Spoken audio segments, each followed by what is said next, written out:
بسم الله الرحمن الرحيم. الرحمن علم القرآن، خلق الإنسان علمه البيان. الشمس والقمر بحسبان، والنجم والشجر يسجدان. والسماء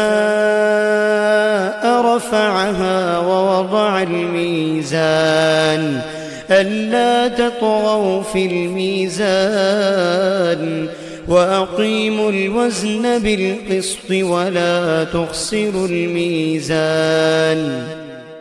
والأرض وضعها للأنام، فيها فاكهة والنخل ذات الأكمام، والحب ذو العصف والريحان.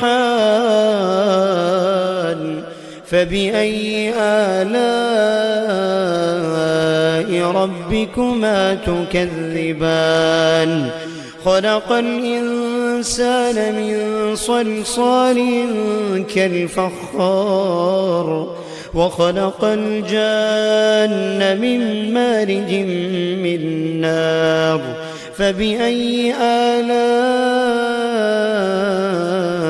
ربكما تكذبان؟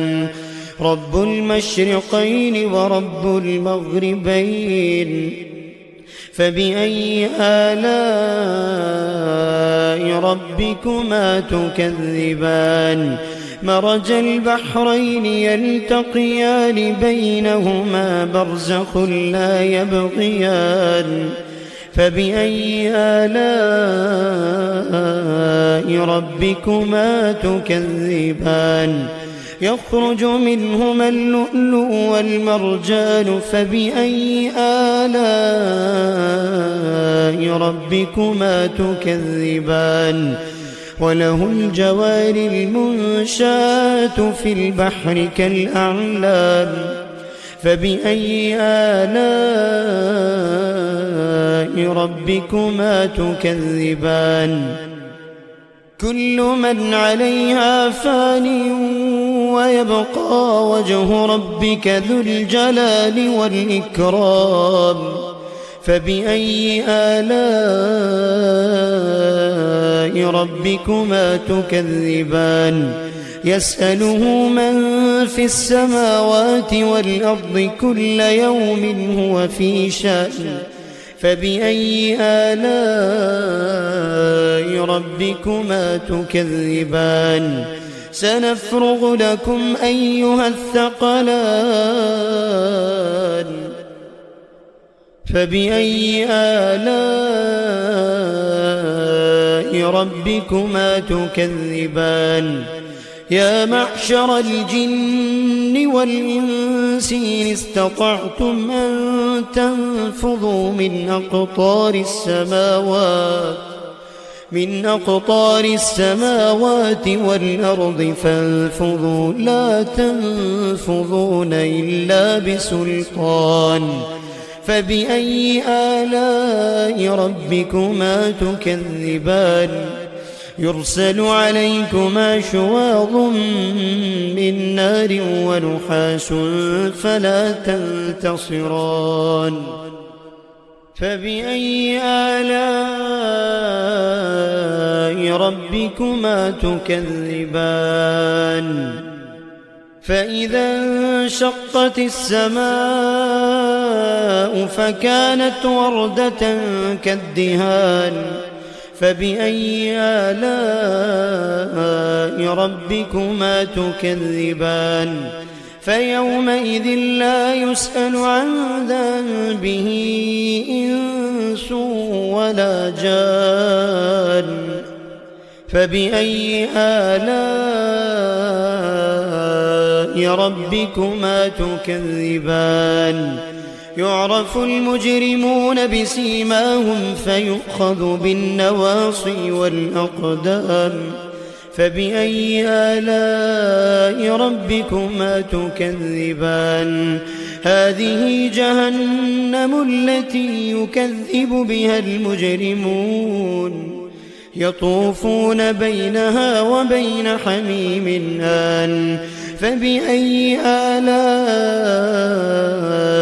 ربكما تكذبان ولمن خاف مقام ربه جنتان فبأي آلاء ربكما تكذبان ذواتا أفنان فبأي آلاء ربكما تكذبان فيهما عينان تجريان فبأي آلاء ربكما تكذبان فيهما من كل فاكهة زوجان فبأي آلاء ربكما تكذبان متكئين على فرش بطائلها من استبرق وجنى الجنتين دان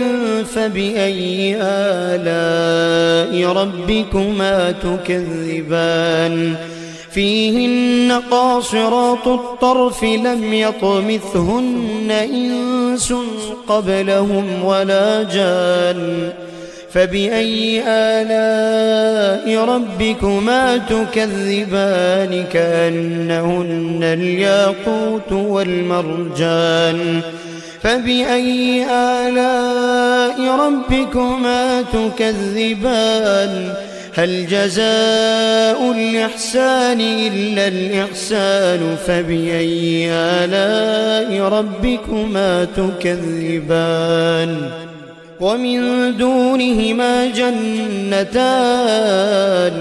فبأي آلاء ربكما تكذبان مدهامتان فبأي آلاء ربكما تكذبان فيهما عينان نضاختان فبأي آلاء ربكما تكذبان فيهما فاكهة ونخل ورمان فبأي آلاء ربكما تكذبان فيهن خيرات حسان فبأي آلاء ربكما تكذبان حور مقصورات في الخيام فبأي آلاء ربكما تكذبان لم يطمثهن إنس